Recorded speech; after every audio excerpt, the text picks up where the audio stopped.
Hello friends, welcome to Muthamizh Samayal. இன்னைக்கு நாம கருவேப்பிலை சட்னி எப்படி செய்யறதுன்னு பார்க்க போறோம். இட்லி தோசைக்கு ரொம்பவே ஒரு நல்ல சைட் டிஷ். இது எப்படி செய்யறதுன்னு பார்க்கலாம். அதுக்கு முன்னாடி நம்ம சேனலை சப்ஸ்கிரைப் பண்ணாதவங்க மறக்காம சப்ஸ்கிரைப் பண்ணிக்கோங்க. கூடவே பெல் ஐகானையும் பிரஸ் பண்ணிக்கோங்க. வாங்க இப்போ இந்த கருவேப்பிலை சட்னி எப்படி செய்யறதுன்னு பார்க்கலாம். ஒரு panல கொஞ்சமா எண்ணெய் சூடு பண்ணிட்டு 1 டேபிள்ஸ்பூன் உளுத்தம்பருப்பு, 1 டேபிள்ஸ்பூன் கடலைப்பருப்பு இது ரெண்டையும் பொன்னிறமா வறுத்துக்கோங்க. அடுப்பு மீடியம் ஃப்ளேம்ல இருக்கட்டும். வறுபட்டதும் காரத்துக்கு ஒரு 3 பச்சை மிளகாய் சேர்த்துருக்கேன். காரத்துக்கு ஏற்ற மாதிரி பச்சை மிளகாய் அளவை கூட்டவோ குறைக்கவோ செஞ்சுக்கோங்க. இதையும் லைட்டாக வதக்கிட்டு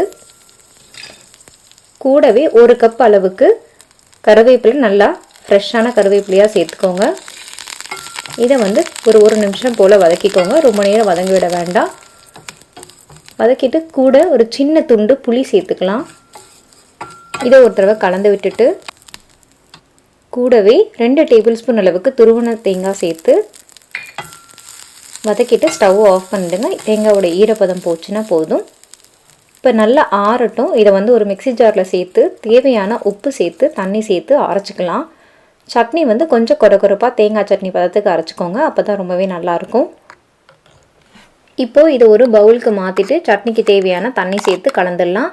உங்கள் பதத்துக்கு ஏற்ற மாதிரி நீங்கள் தண்ணி அளவு சேர்த்துக்கோங்க. இப்போ நம்ம சட்னிக்கு ஒரு தாளிப்பு ரெடி பண்ணிடலாம். ஒரு பேனில் கொஞ்சமாக எண்ணெய் சூடு பண்ணிவிட்டு கடுகு, உளுத்தம்பருப்பு, சீரகம், கருவேப்பிலை இதெல்லாம் சேர்த்துட்டு தாளித்து சட்னியில் சேர்த்துருங்க. அவ்வளோதான், நல்லா டேஸ்டியான கருவேப்பிலை சட்னி ரெடி. இட்லி தோசைக்கு ரொம்பவே சூப்பராக இருக்கும். ட்ரை பண்ணி பாருங்கள். எப்படி வந்துச்சுன்னு கமெண்ட்ஸில் சொல்லுங்கள். மறக்காமல் முத்தமிழ் சமையலை சப்ஸ்கிரைப் பண்ணுங்கள். உங்கள் ஃப்ரெண்ட்ஸோடையும் ஃபேமிலியோடையும் ஷேர் பண்ணுங்கள். தேங்க்ஸ் ஃபார் வாட்சிங்.